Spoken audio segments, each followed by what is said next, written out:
Pernah kepikiran nggak gimana ceritanya dua teknologi yang kelihatannya beda banget? Satu dari abad ke-19, satu lagi dari era kita. Tiba-tiba nyambung dan ngebentuk dunia kita sekarang. Yang satu soal nyambungin suara manusia, yang satu lagi soal niru pikiran manusia. Nah, ini dia kisah pertemuan mereka. Jadi, pertanyaannya simple tapi dalam banget. Apa hubungannya telepon, sebuah penemuan dari zaman dulu, sama kecerdasan buatan atau AI, teknologi masa depan kita? Jawabannya, nah ini yang seru. Jawabannya itu ngebuka sebuah cerita yang luar biasa soal gimana dua hal ini akhirnya ketemu. Oke, kita bedah satu-satu ya. Di satu sisi, kita punya telepon. Alat ini kan lahir dari kebutuhan yang simple banget, nyambungin orang yang terpisah jarak. Praktis. Di sisi lain, kita punya AI. Lahirnya bukan dari kebutuhan praktis, tapi dari sebuah pertanyaan filosofis. Bisa nggak sih kita bikin mesin yang mikir kayak manusia? Wah, dua titik awal yang beda banget kan? Yuk kita mundur dulu ke masa lalu, ke awal mula dua revolusi ini. Biar kita ngerti fondasi dan cara berpikir di balik masing-masing teknologi. Nah, ini dia, momen lahirnya telepon. Bukan soal teori yang ribet, tapi cuma permintaan simpel dari satu orang ke orang lain. Tujuannya jelas banget, komunikasi langsung. Semua tentang koneksi antar manusia. Coba sekarang kita bandingin sama lahirnya AI. Beda banget. Ini bukan soal panggilan praktis, tapi soal pertanyaan teoretis dari Alan Turing. Pertanyaannya bukan, bisa nggak kita ngobrol? Tapi, bisa nggak sih mesin itu berpikir? Jauh lebih abstrak kan? Filosofis banget. Terus, di tahun 1956, visi ini jadi resmi. Ada konferensi Dartmouth yang secara formal melahirkan bidang studi kecerdasan buatan. Tujuannya, wah, ambisius banget. Bikin mesin yang nggak cuma bisa ngitung, tapi juga bisa belajar, mikir, bahkan berkreasi.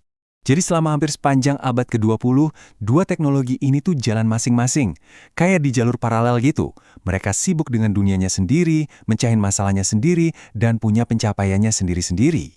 Kalau kita lihat perjalanan telepon, intinya itu soal aksesibilitas. Dari telepon pertama Bell, terus ada telepon putar, lompat ke jaringan seluler 1G, dan akhirnya 2G yang bikin kita bisa SMS-an. Tiap langkahnya itu bikin komunikasi jadi makin gampang dan personal. Nah, di sisi lain, jalur AI ini lebih soal konsep. Mulai dari tes Turing, terus istilah AI itu sendiri muncul, ada chatbot pertama namanya Eliza, sampai puncaknya waktu komputer Deep Blue ngalahin jagoan catur dunia. Ini bukti kalau mesin bisa loh, jago banget di tugas-tugas tertentu.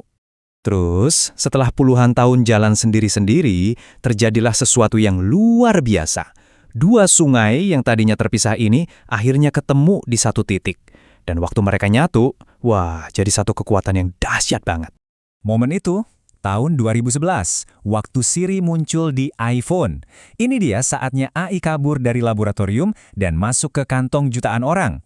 Impian abstraknya Turing tiba-tiba jadi asisten pribadi yang praktis. Dan semua ini bisa terjadi berkat platform yang dirintis oleh Bell seabad sebelumnya. Dan ini semua bukan kebetulan loh. Pertemuan ini bisa terjadi karena ada 3 bahan utama yang akhirnya matang di waktu yang sama. Pertama, jaringan seluler yang kencang. Kedua, algoritma AI yang udah canggih banget. Dan ketiga, hardware di ponsel kita yang udah cukup kuat buat ngejalanin itu semua. Nah, coba dilihat data ini. Ini yang bikin semuanya masuk akal. Lihat lompatan kecepatannya. Dari 2G yang cuma 64 kbps, cukuplah buat SMS, langsung loncat ke 4G yang bisa 1 Gbps. Peningkatan gila-gilaan inilah yang jadi bensinnya. Tanpa kecepatan 4G, nggak mungkin deh ada asisten AI kayak Siri di ponsel yang butuh ngolah data segunung secara real-time. Oke, sekarang kita lihat masa kini. Gabungan antara telekomunikasi dan AI ini udah bukan hal baru lagi. Justru, ini udah jadi fondasi kehidupan kita sehari-hari. Coba deh pikirin kegiatan kita sehari-hari. Nerjemahin bahasa asing langsung di tempat, minta asisten virtual pasang alarm, pakai peta buat nyari jalan biar nggak macet, atau bahkan pas kita dapat rekomendasi film dari layanan streaming. Semua itu, yaitu dia hasilnya. Hasil perkawinan antara jaringan kencang dan AI yang pinter. Jadi intinya begini. Arti kata telepon itu udah berubah total. Dulu telepon itu alat buat nyambungin 2 orang. Titik. Sekarang, benda yang ada di tangan kita ini adalah sebuah gerbang. Gerbang yang nyambungin kita ke jaringan kecerdasan global. Tentu aja ceritanya nggak berhenti di sini. Yuk kita intip sedikit masa depan, fase selanjutnya dari duet maut ini yang bakal didukung sama 5G, 6G, dan Internet of Things.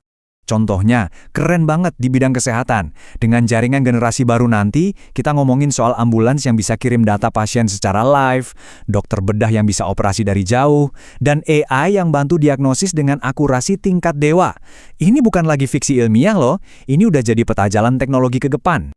Dan cakupannya lebih luas lagi. Dengan 6G, kita lagi ngebangun fondasi buat masyarakat yang sistemnya serba cerdas dan otonom. Mulai dari mobil yang nyetir sendiri, drone, sampai satelit, semuanya nanti bisa ngobrol lancar di satu jaringan pintar yang sama. Ini semua akhirnya ngebawa kita ke satu pertanyaan terakhir yang lumayan bikin mikir. Kalau visinya Bell dulu adalah nyambungin semua orang, dan visinya Turing adalah bikin pikiran buatan, maka gabungan keduanya ini kayaknya mengarah ke sesuatu yang jauh lebih besar. Waktu jaringan yang nyambungin kita semua ini jadi makin pintir, jangan-jangan tanpa sadar kita ini lagi ngebangun semacam otak global. Coba deh direnungkan.